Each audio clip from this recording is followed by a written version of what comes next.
Nathan? Yeah. Hi, Nathan. This is Deputy Kelly Olson with the Washington County Sheriff's Office. Hi. Hey, what can I do for you today?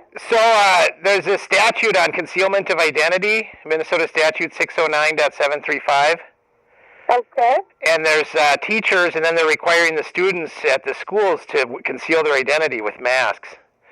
And that law hasn't been overturned. And then there is a thing in the statute that says it could be for a medical treatment, but my kids haven't been prescribed by a doctor to wear a mask. So then if somebody is saying that they have a medical treatment, then they're practicing law without a license. Sure. So a couple things.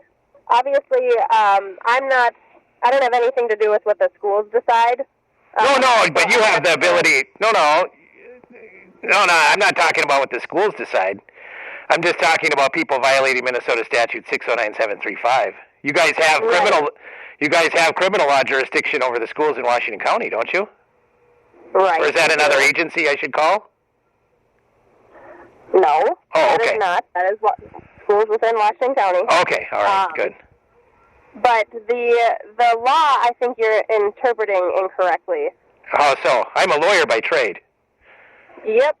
The law I would say that you're referring to, the concealing identity, that would be probably in reference to committing a crime by wearing a face mask to conceal your identity.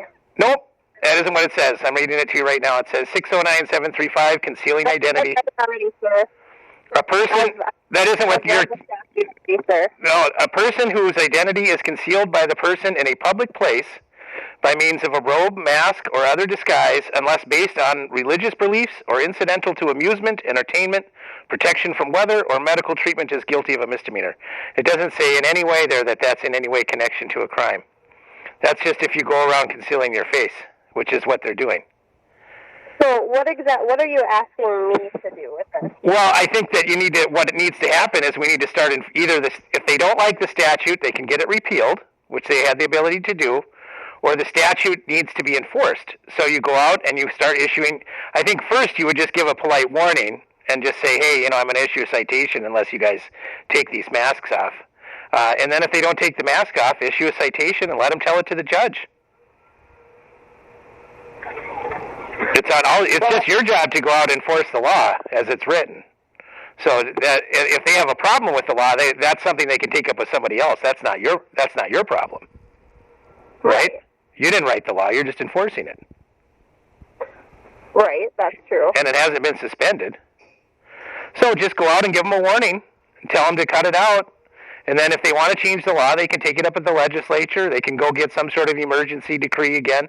But there's nothing right now that has abrogated this law. This is the law. And there's reasons why we have this law. I mean, this has, at least in my experience, anecdotal experience, gone along with an increase in crime because people can conceal their identity doing various crimes. But it's certainly not, there's a reason why we have this law. It's from the 60s, updated up until the 90s. And so I would just ask that you go out. I just talked to the principal at O.H. Anderson, Miss Prather. She said that she was wearing a mask. Go give her a warning. It's a crime. What I can do for you is I can document your concerns about this. But I'm not going to go to the schools and tell them that they have to take away the mask mandate.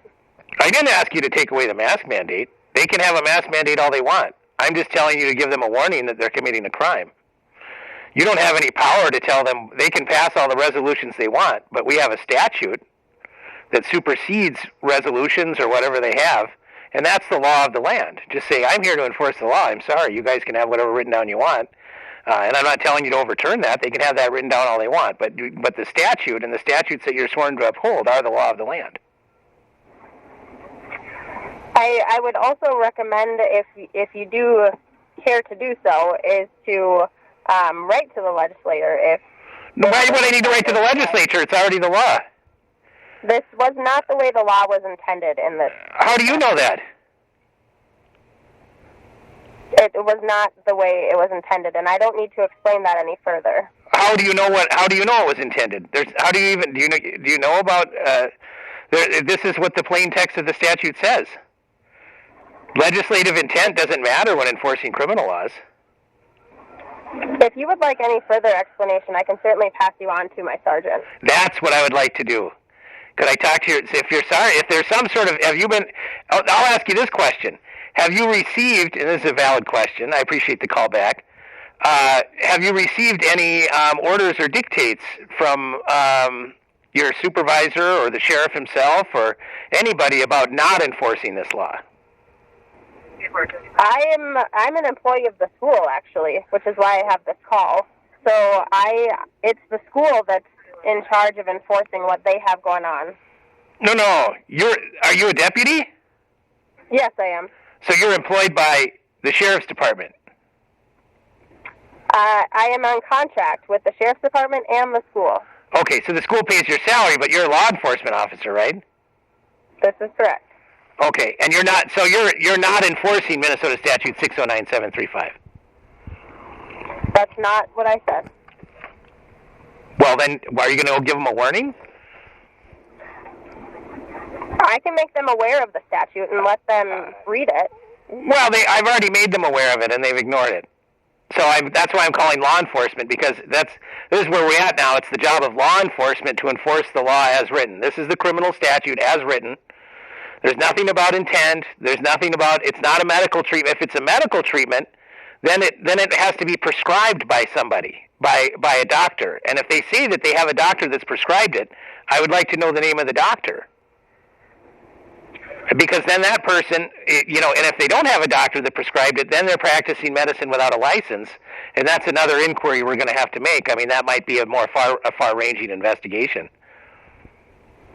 If they're practicing medicine without a license, wouldn't you agree? I will pass your phone number on to my sergeant if you... What's the name of your sergeant? Michelle Follendorf. And what's her last name? Follendorf. How do you spell that? Follendorf.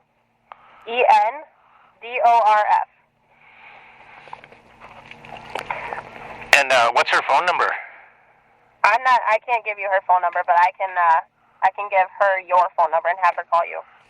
That'd be great. And then, so have you received any instruction to not enforce this statute?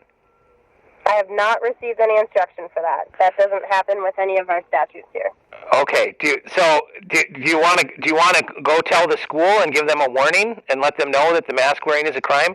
My other concern is this is a misdemeanor. I mean, it's punishable for up to 90 days in jail, and then what they're doing is they're trying to force my kids to commit crimes with them. So it's like they need to draw children into their criminal enterprise and make them juvenile delinquents. Now, I hope that they don't make them juvenile delinquents, and I hope that you just give them a warning. But, I mean, some of these kids, if they keep wearing the mask, I mean, we're going to have to bring a delinquency petition to make them stop wearing masks. Their purpose in mask wearing is not to conceal their identity here. Well, it's the result. The purposes doesn't matter. It's not. Is it for medical treatment then? I would consider that it could potentially be falling under medical treatment. Okay, then we need to find out who prescribed it. Don't you think a student should have a note then from the doctor that prescribed their medical treatment? No. They don't? So who can prescribe medical treatment for people then? Do you have to be? Could I go prescribe? With you. I will pass your phone number on and have my sergeant give you a call. What's your name again? It's Kelly Olson. Is that with an O-N? It is. Okay. Well, I hope you go let the school know that the crimes that they're committing and just at least give them a warning. But, should I go down and maybe do a citizen's arrest? No, I wouldn't recommend doing that. Well, it is a misdemeanor. Well, have your sergeant give me a call. I appreciate the call.